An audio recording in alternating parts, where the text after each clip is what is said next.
What's up guys, I'm Steven. And I'm Kylie, and welcome to part 4 in a video series where we are attempting to demystify the direct booking website. Starting a website, running a website, all of the different aspects of a direct booking website for your short-term rental business. We've covered the essentials of what makes up a good direct booking website and also how to choose the best website builder for you and your business. We've also covered how you can use a pop-up on your homepage to collect email addresses and our favorite platform for email marketing made easy. If you missed one of those videos, no worries. The order with which you watch them really isn't that important, but we'll link the full playlist for you to check out at the end of this video. And in today's video, we're going to be tackling a common challenge that short-term rental hosts are facing, and that is the overwhelming prospect of starting a blog for your direct booking website. I blog. You blog? We definitely understand the doubts and uncertainties that come with starting the blog. Thoughts like how to come up with enough ideas to publish content on a regular basis, and will we eventually run out of ideas? And the big one, if I spend all of this time and effort writing all of these blog posts, is anyone actually going to read them? If any of this resonates with you, then follow this comprehensive guide and it'll help you overcome the blogging burden. Who's gonna write my blogs?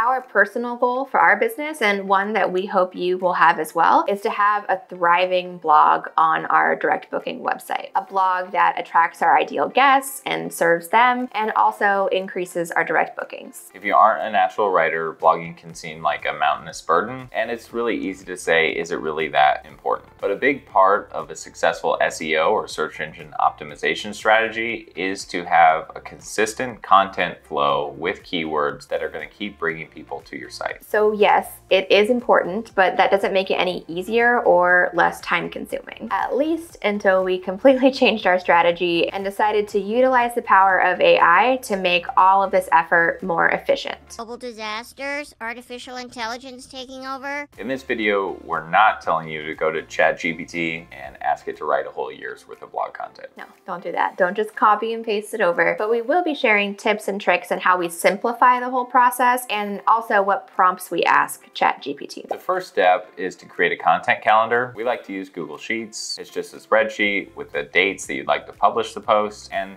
the title of that content. This year we are aiming for weekly blog posts, and we were on a really good run of publishing a blog post once a week, but then things started to get really busy in our business, and without having a plan of what I wanted to write that week, it was just like hard to wrap my head around, like, okay, figuring out what to write and then actually sitting down to write it, and then it's just a slippery slope down to not publishing and then not publishing again. So we're getting back on track. I haven't heard from you in months. We knew that we needed to come up with a solid plan and schedule where we wouldn't be scrambling to come up with content ideas at the last minute. The plan also enables us to batch the work, and we're usually writing a month's worth of blog posts in one sort of sitting. After we have the basic spreadsheet set up, then we pull up a holiday calendar for the whole year, and we can then pull in and add notes to our spreadsheet for any major holidays that we might want to write a blog post around. And you can get pretty creative with this, or you can ask ChatGPT for help, which we'll go into in a few minutes. But for example, things like Easter, we've done where to find the best Easter brunch in the area, or you could write one for families on where to find Easter egg hunts that they can participate in. 4th of July, we've done where to watch fireworks, and so on and so forth. After major holidays, we think of, or then maybe Google search for popular events in the area. For us, the biggest of the year is the music festivals that take place in the Coachella Valley in April. Those are the Coachella Festival and Stagecoach. After we have our spreadsheet filled out with posting dates, major holidays, and any major events happening in our area, that's when we turn to AI, specifically ChatGPT, to get personalized content ideas for our market. What we like to do is explain our business and our company name and what we're hoping to get from these blog posts. Those goals are twofold, and that's to provide travel content for guests that are visiting our properties, as well as keyword-rich SEO content. We'll type into ChatGPT all of that, a little explanation of our business, and then we'll ask ChatGPT to ask us 10 to 15, maybe 20 questions if you want to go crazy, that would help it better understand our business and also our target audience. Basically, you're asking ChatGPT, what do you need to know about my business so that you can generate the best topics for my business? I have